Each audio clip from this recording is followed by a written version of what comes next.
5G is here. Should I be worried?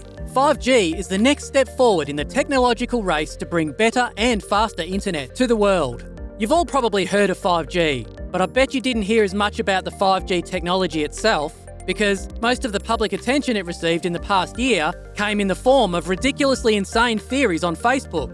It causes brain tumours, it's a ploy to mind control us, and of course, it's causing coronavirus. And I'm sure you've also seen news footage of people burning 4G towers, mistaking them for 5G infrastructure. While there may be some adversarial effects of using this new technology, it's safe to say that the claims people are making that it's going to be the end of us all, well, it's a bit of a stretch. Maybe it was just the lockdown getting to their heads. Let's summarise what 5G is first, and how did it even get here?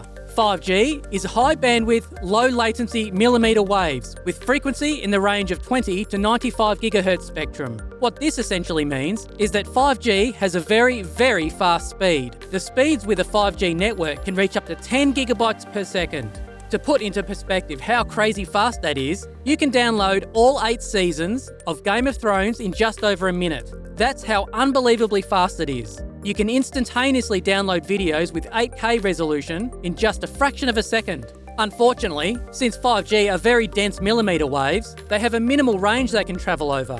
And this poor coverage is why 5G technology rollout has been on a hiatus for so many years. The range is completely localised to a very small area where a 5G node is located.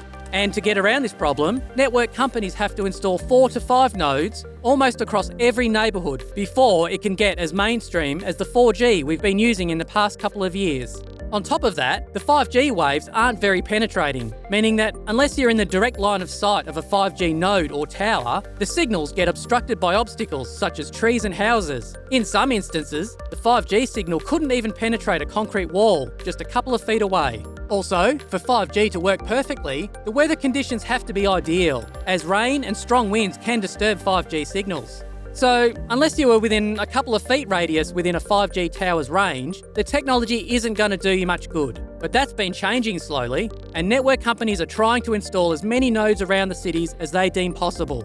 And they've been spending some really crazy amount of money on network infrastructure, considering the limited range on a typical 5G node. A practical solution to this problem is the mid-band spectrum, which means the millimetre waves would have around 50 GHz frequencies. While this would detract from the crazy gigabytes per second speed we've all been waiting for, it would alleviate the poor coverage problem by a considerable margin. It would be considerably faster than 4G LTE while retaining its decent coverage.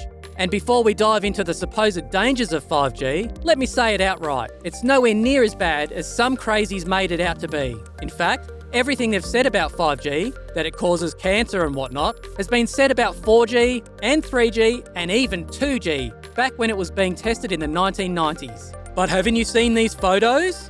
Why'd they need to wear hazmat suits to install 5G towers, huh? 5G obviously causes radiation poisoning. Oh, come on, people. Hazmat suits don't stop radiation poisoning. They're there for protection against biohazards.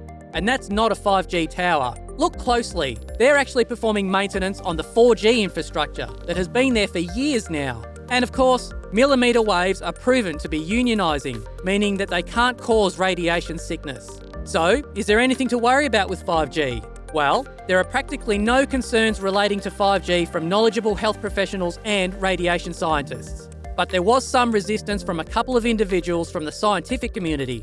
They urged the European Union in a written application to stop the rollout of 5G technology. They had concerns over long-term exposure to intense network signals that can cause unforeseen problems to human health. This appeal, however, did not have much proven scientific background. Unfortunately, conspiracy theorists bring up this event as some justification for their fear-mongering. The claims over 5G causing cancers don't hold much.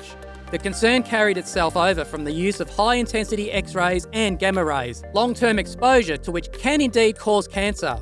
Millimetre waves, however, are far less energetic than either of these. In fact, 5G rays are even lower on the energy spectrum than visible light, so there's no need to worry about getting cancer from 5G. Because the 5G rays fall within the microwave band, under the international guidelines, there's been questions raised over whether the 5G rays can cause damage to human skin. Though, it's important to note that this concern is raised from the same lot of people who thinks you shouldn't microwave your food. In reality, 5G waves cannot induce any considerable rise in any living object's temperature placed in its vicinity. What do you guys think about 5G? Let us know in the comments. And don't forget to subscribe for more amazing tech videos every week.